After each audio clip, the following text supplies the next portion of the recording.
नमस्कार। 50 के बाद टाइटनेस के लिए अपनाइए ये घरेलू टिप।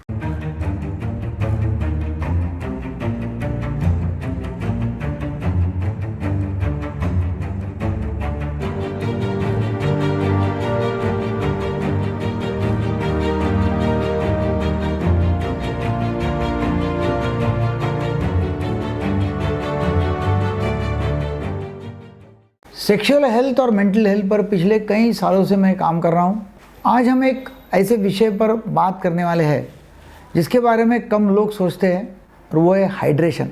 इसका मतलब है पानी पीने की आदतें और उसका आपकी sexual performance, sexual life, tightness, erections, hormones, prostate और नींद, इसके ऊपर सीधा असर कैसे होता है वो हम देखने वाले हैं।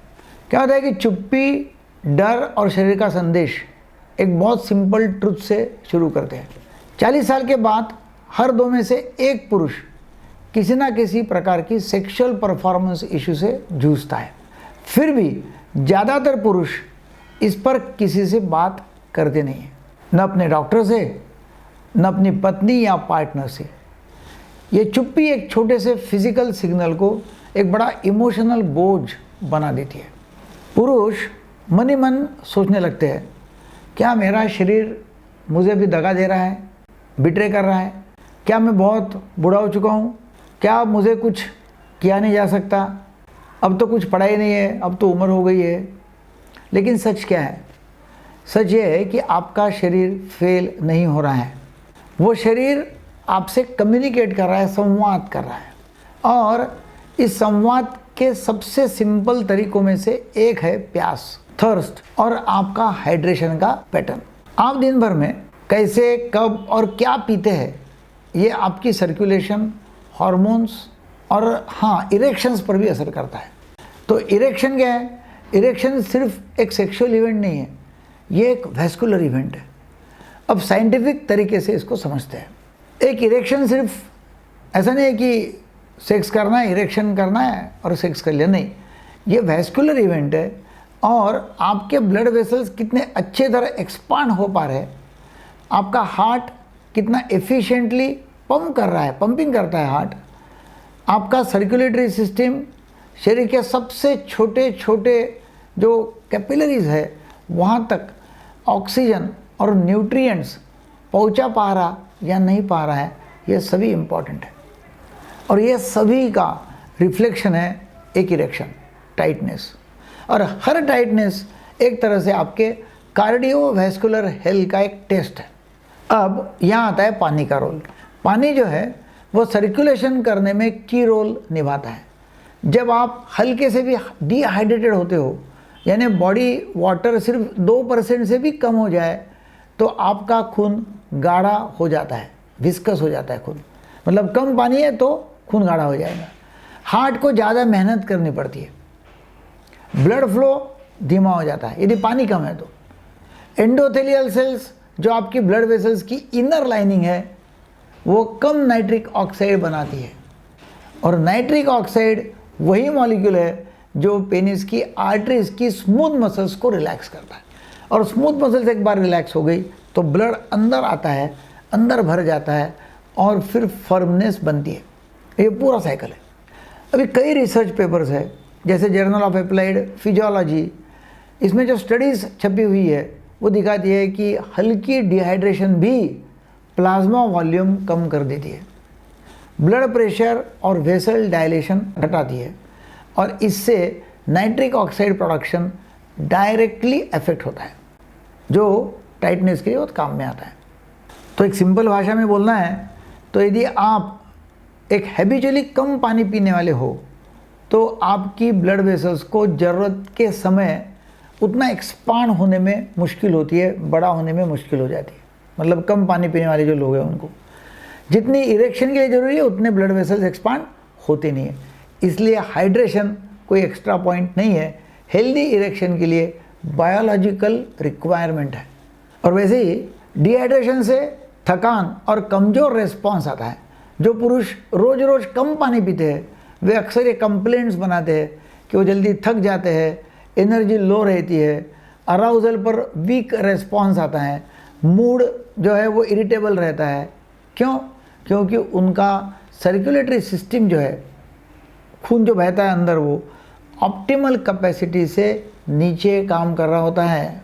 लेकिन इसका सॉल्यूशन सिर्फ ज़्यादा पानी पीने में नहीं है, क्योंकि ओवर हाइड्रेशन भी किडनी और इलेक्ट्रोलाइट्स पर स्ट्रेन डाल सकता है। मतलब ज़्यादा पानी पिएंगे तो फिर मतलब की बात क्या है? कंसिस्टेंसी। दिन भर में छोटे छोटे रेगुलर सिप्स, थोड़े थोड़े पानी पीते जाना। अभी हम बात करेंगे हार्मोन्स पर उसका कैसा असर होता है। आपका शरीर लगभग 60% पानी से बना हुआ है। सारे हार्मोन्स जो है वो इसी फ्लूइड में ट्रैवल करते हैं, और हर मॉलिक्यूल मतलब testosterone, luteinizing hormone LH, brain से टेस्टिस तक जाने वाले सारे हार्मोनल सिग्नल्स जो है ये सब इसी वाटरी मीडियम में मूव करते हैं। वाटर से मूव करते होंगे, वाटर मीडियम में। जब तो बॉडी डिहाइड्रेटेड होती है तो क्या होता है? ये पूरा नेटवर्क जो है ये ठप हो जाता है या स्लो हो जाता है, जैसे रेडियो सिग्नल में स्टैटिक नॉइज आ गया हो। कुछ स्टडीज़ ये बताती है कि हल्की डिहाइड्रेशन भी कॉर्टिसोल मतलब स्ट्रेस हार्मोन को बढ़ा देती है। तो कॉर्टिसोल और टेस्टोस्टेरोन का रिलेशनशिप उल्टा है, इन्वर्स है। मतलब जब कॉर्टिसोल क्रॉनिकली हाई रहता है तो नेचुरली जो टेस्टोस्टेरोन है उसका प्रोडक्शन कम हो जाता है, गिर जाता है। तो पुअर हाइड्रेशन इनडायरेक्टली उस हार्मोन को सप्रेस कर सकता है। किसको? सेक्स हार्मोन को या टेस्टोस्टेरोन को। और टेस्टोस्टेरोन सप्रेस हो गया तो लिबिडो जो है, इच्छा जो है वो कम होती है, अपना मसल मास जो है वो कम होता है, एनर्जी कम हो जाती है। तो इसलिए 50 की उम्र में हाइड्रेशन होना बहुत ज़रूरी है। यही नहीं, हाइपोथैलेमस और पिट्यूटरी ग्लैंड जो हार्मोनल कमांड सेंटर्स है वो फ्लूइड शिफ्ट्स के प्रति बहुत सेंसिटिव है। तो इससे भी टेस्टोस्टेरोन का आउटपुट जो है वो कम हो सकता है। इसलिए क्रॉनिक डिहाइड्रेशन जो है तो उसके साथ जो अक्सर थकान, चिड़चिड़ापन, इच्छा कम, सेक्स की इच्छा, सेक्स की ड्राइव कम देखी जाती है। तो ऐसा कहा जाता है कि टेस्टोस्टेरोन एक ट्रक है और पानी जो है वो उसका रोड है। टेस्टोस्टेरोन सिर्फ बनता ही नहीं है, उसे ट्रांसपोर्ट भी होना होता है।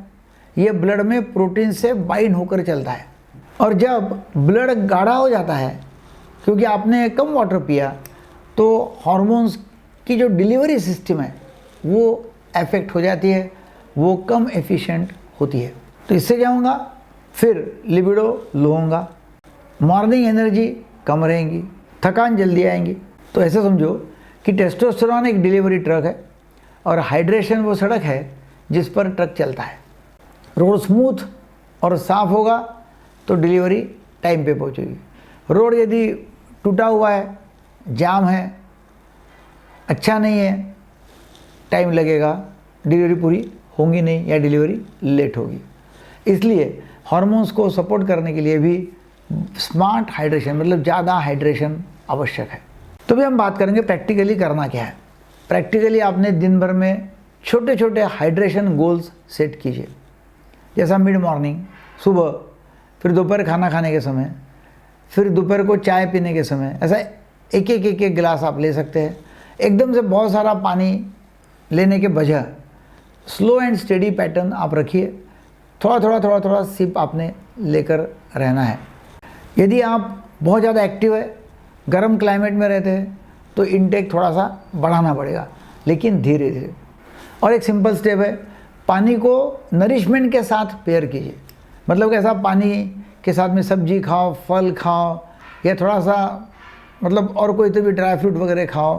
तो वो क्या होता है, उससे कॉर्टिसोल को स्टेबलाइज करने में मदद होगी। यदि आपको ये बात समझ में आ रही है तो कमेंट में ज़रूर आपका एक्सपीरियंस लिखिए। जितने ज़्यादा पुरुष ओपनली हार्मोनल हेल्थ पर बात करेंगे उतनी ही जल्दी स्टिग्मा और कन्फ्यूजन कम हो जाएंगी, लोग सीधी बात करना चालू करेंगे। सवाल आता है कि पानी कब पीते हैं, कितना नहीं, कब पीते हैं। तो हाइड्रेशन सिर्फ क्वांटिटी नहीं है, टाइमिंग भी है। खासकर 50 के ऊपर पुरुषों के लिए इरेक्शन क्वालिटी यदि मेंटेन करना है तो पानी पीने का तरीका जो है उसके साथ साथ कब पानी पीना है वो भी इम्पॉर्टेंट है।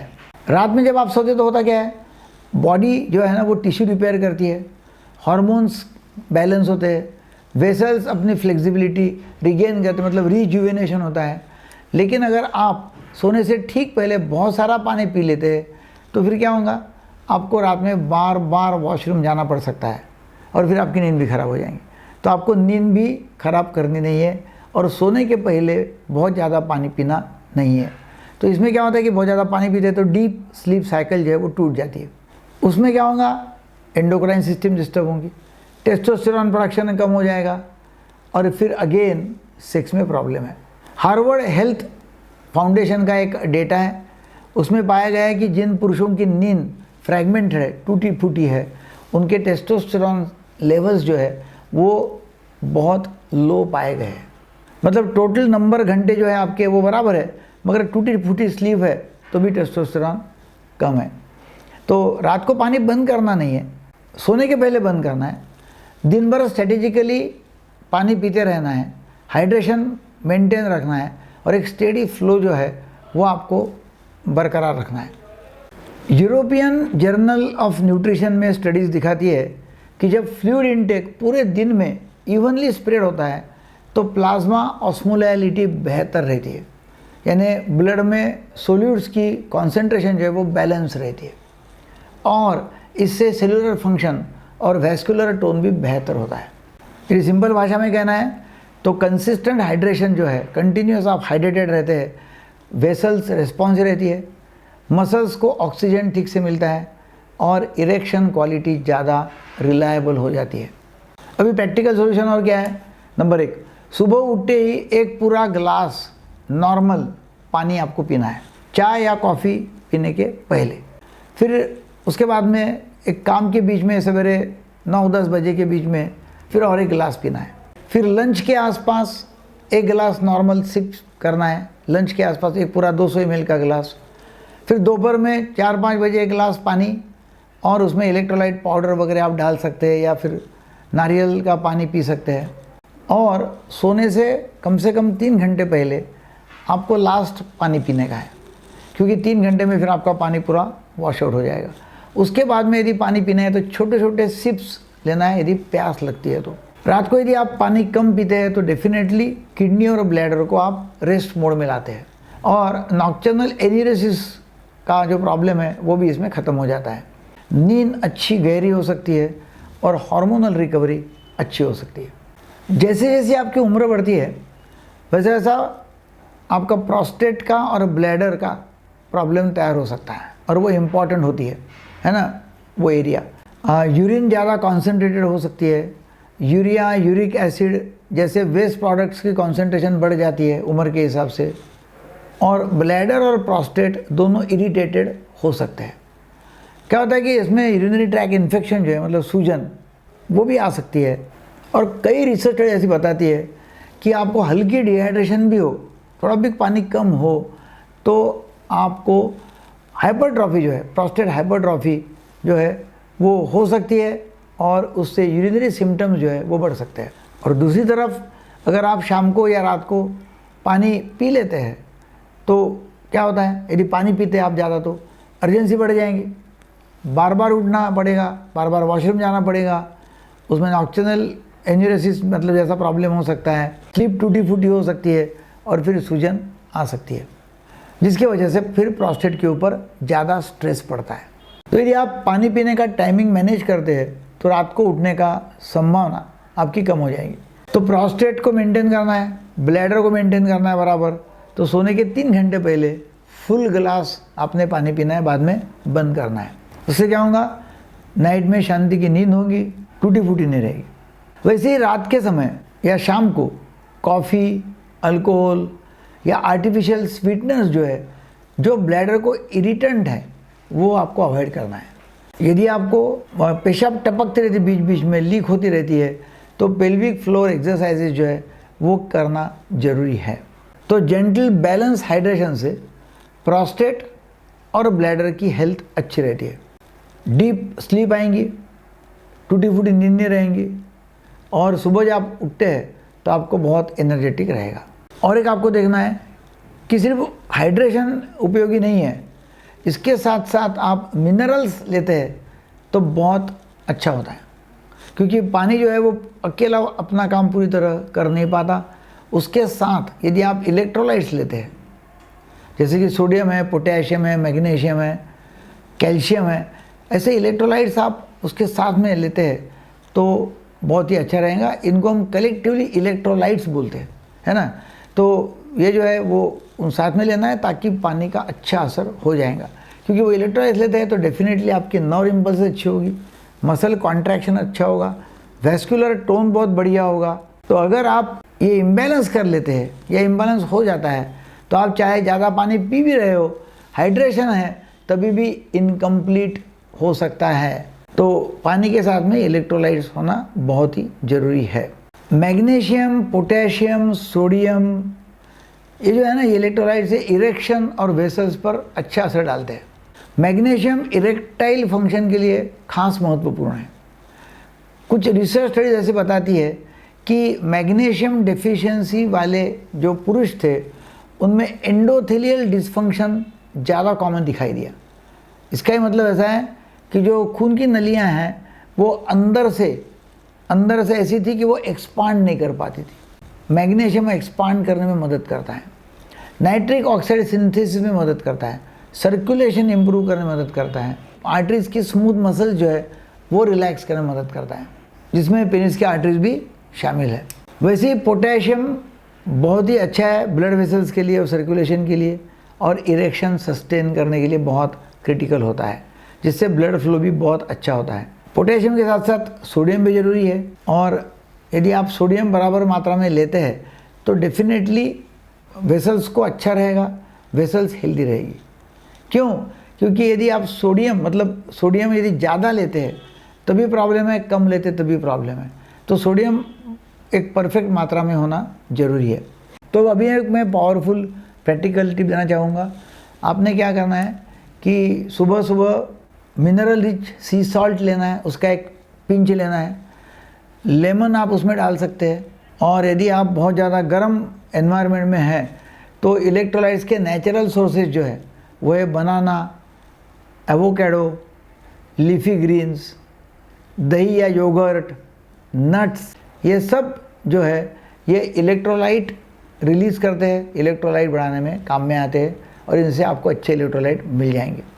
और यदि वो मिलते हैं तो डेफिनेटली स्लो स्टेडी हाइड्रेशन और वेस्कुलर फंक्शन जो है उसको सपोर्ट मिल जाएगा। तो पानी और इलेक्ट्रोलाइट्स की पार्टनरशिप जो है वो ज़रूरी है, उससे सर्कुलेशन बेहतर होगा, मसल रिकवरी होगी, ऑक्सीजन डिलीवरी अच्छी होगी, और इरेक्शन की क्वालिटी जो है वो ज़्यादा स्थिर और रिलायबल होगी, टाइटनेस। तो हाइड्रेशन एक पार्टनरशिप है कंसिस्टेंसी प्लस अवेयरनेस की।